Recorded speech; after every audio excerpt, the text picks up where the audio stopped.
Magandang araw, magandang hapon at magandang gabi po sa ating mga kababayan sa iba't ibang panig ng mundong ito.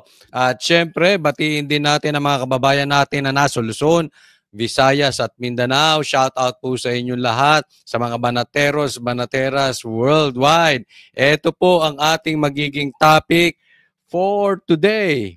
Una, grabe, Claire. Ito, kailangan nyo itong mapanood. Kailangan nyo itong ikalat at kailangan malaman ito ng mga Pilipino dahil ito, kung may budol king, may budol queen. Grabe. Grabe, Claire, tinawag na bobo si Gadon. Dinamay pa si Gadon. Ay, tinawag na bobo si BBM. Dinamay pa si Gadon.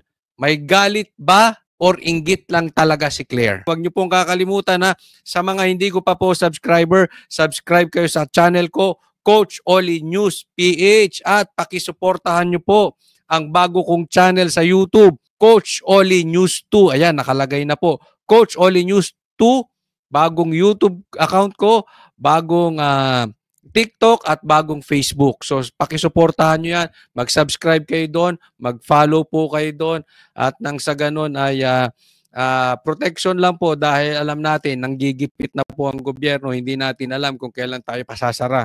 Okay? Pinapatawag na nga mga vloggers, nang-confiscate na sila ng cellphone, no? So, hindi natin alam. Pero, pangontra dyan, kailangan may page po tayo, secondary page. Secondary page ko po, Coach Oli News 2.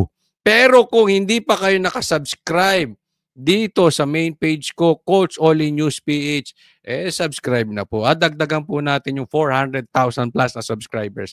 Okay po? Sa mga PDP, sa Team Suka, sa mga DDS, sa mga Duterte supporters, at dyan sa mga inaapi at inaabuso ng bansang ito, subscribe po. Pakilike nyo po itong video na ito na mas kumalat.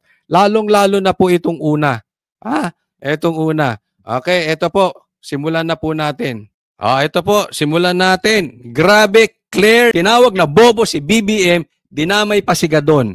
May galit ba or sadyang inggit lang to si Claire? Ayan na, tingnan nyo po to. Napaka-importante. Ikalat nyo po ito, okay? Tingnan nyo kung gaano kapeki ang babaeng ito. Okay? Tingnan nyo.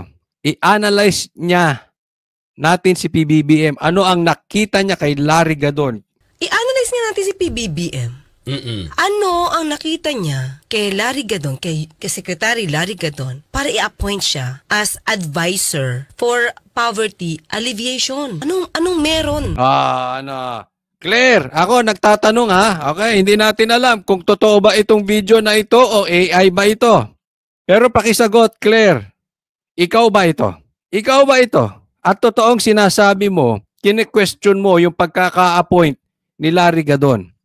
Ito'y sinabi niya nung June 29, 2023. Baka mamaya, ito lang sa akin kasi nauuso po ngayon ang AI, no? So pakisagot mo kung tunay ba itong video na ito o AI. Kung fake news ba to? Kasi mahilig ka sa sinasabi mo, mga fake news kami. Pero kung totoo ito, ikaw ang peke.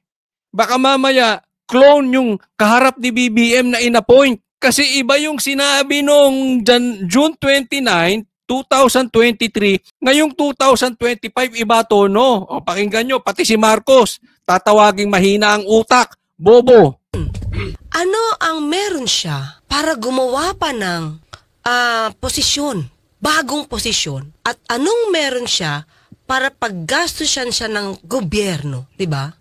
Na wala sa iba. At wala pa sa ibang departamento na pwedeng gawin. Bakit siya? Kina-question natin mo, bakit siya? Ako ramdam ko kayo ang tanongin ko. Ramdam nyo ba yung inggit? Kasi bakit siya? Ba't hindi ako Parang ganun Siyempre hindi niya didiretsuhin yun. Pero bakit siya? Di ba? Tingnan nyo ngayon. Yung ginawa ni BBM kay Gadon, kaya in-appoint, same na same yung ginagawa niya sa'yo. Kung bakit ka in-appoint. Aso. Tagatahol. Asong ulol. Ginawa kayong secretary, ginawa kayong undersecretary para tagatahol. Abogado. Nakatapos ng bar. Disbar nga lang yung isa. Tapos itong hindi natin alam kung saan nagtapos ito o tapos nga ba itong si Marcos, ginagawa kayong tau-tauhan. Attorney Claire, how low can you be? That is so low. Yung ginawa kay Gadon, ginagawa sa'yo. Di ba? Kaya mo tanggapin. Dati kini-question mo eh. Bakit siya? Bakit kailangan gastusan ng gobyerno? Wala na sa iba na pwede pang departmento na pwedeng gawin. Ibig sabihin, taga-tahol lang eh. Ikaw ngayon yan. Back to you. Binabalik yan sa'yo. Ikaw, Attorney Claire. Di ba? Galing sa Team Suka. Kainin mo, suka mo, Attorney Claire. Di ba? Ang nakakataka part na ganito, ilan na ba ang advisor ni Pangulong Marcos maliban sa mga sekretaris niya? Ibig bang sabihin nito, partner? Ayoko kasi maging nega, partner. Di ba pag sobrang dami mong advisor, para lumalabas, wala ka talagang alam. Ay, hindi niya lang madiretso. Oh, pero anong ibig sabihin? Di ba pag sobrang dami mong advisor, Marcos, parang lumalabas, Marcos, wala ka talagang alam, Marcos. Ganun yung sinasabi ni Attorney Claire. Marespeto lang siya dati kasi abogado siya. Ngayon, wala nang respeto ito. Bakit? Bayad na eh. Oo, binabayaran na ng taxes nyo. Eto, di ba? Ang sarap ng suka mo. Kainin mo yung suka mo. Galing sa Team Suka. Di ba? Tinawag na bobo. In short, bobo ka, Marcos. Let's be honest. Saan ba nakilala to si Gadon? Meron ba tong nagawa? Wala, di ba? Nakilala lang to ng pasigaw-sigaw ng bobo. Tapos kinontra niya. Wala na ba kayong ibang wala na ba kayong mapiling iba? Una, doon lumabas ang insecurities niya. Why not me? Why not me? Siyempre, hindi niya anuhin yun. Pero yung bobo, tapos kine-question mo na walang alam si Marcos, ibig sinasabi mo na parang yung pagkuha mo kay Gadon na walang ibang sinasabi kung hindi bobo, sinasabi mo kay Marcos. Tama ba o tama-tama? Ganito ka plastic tong babae na ito. Ito itong video na ito, maraming salamat kay Bob PH. Hindi ko po siya kilala, pero nakuha ko sa kanya. Maraming salamat. Pahiram lang ng video mo malaking naitulong nitong video mong ito dahil naimulat Naimulat ang taong bayan sa mga katulad ni Attorney Claire na yung doble kara. Di ba? Ngayon, Attorney Claire, hindi ko alam kung totoo nga, gaya ng sasabihin ko inuulit ko, hindi ko alam kung AI yan, baka mamaya pinagdugtong-dugtong lang, kaya gusto namin makita ang reaction mo. Okay? Kung ito hindi totoo, ipaliwanag mo. Pero kung itong totoo, ito paliwanag ko. Ipokrito ka. Doble kara ka. Ang salita mo, hindi galing sa paninindigan mo. Ang salita mo, galing sa posisyon. Galing sa sahod. Di ba? Bakit ka nagbago ng statement? Ngayon, sige, taggol ka kay Marcos. Dati sinasabi mo mahina ang ulo, walang alam. Wala ka talagang alam. Di ba? Ngayon, sige, sabihin mo ngayon kay Attorney Gadon yan. Kasi kung ano sinabi mo kay Attorney Gadon, balik sa'yo. Sabihin mo ngayon. Bakit? Parehas kayo ng trabaho. Magkaiba lang title nyo.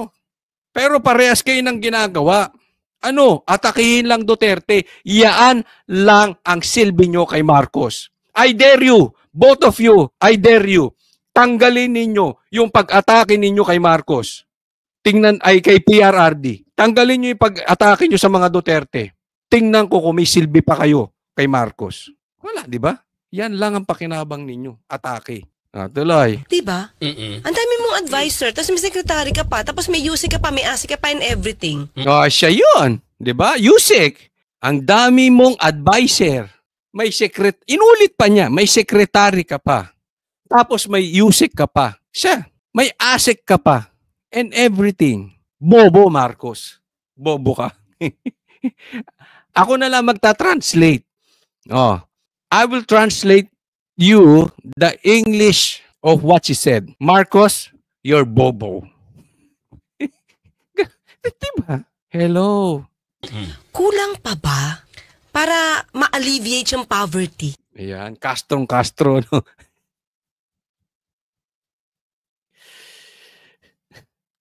Yung isang Castro, convicted child abuser. Tapos kung makasita kay Marcos, ay kay PRRD, ganun na lang. Ito naman ngayon, kung birahin si Marcos dati, ngayon si Duterte naman ang binibira. Yaan po ang quality ng mga USEC natin.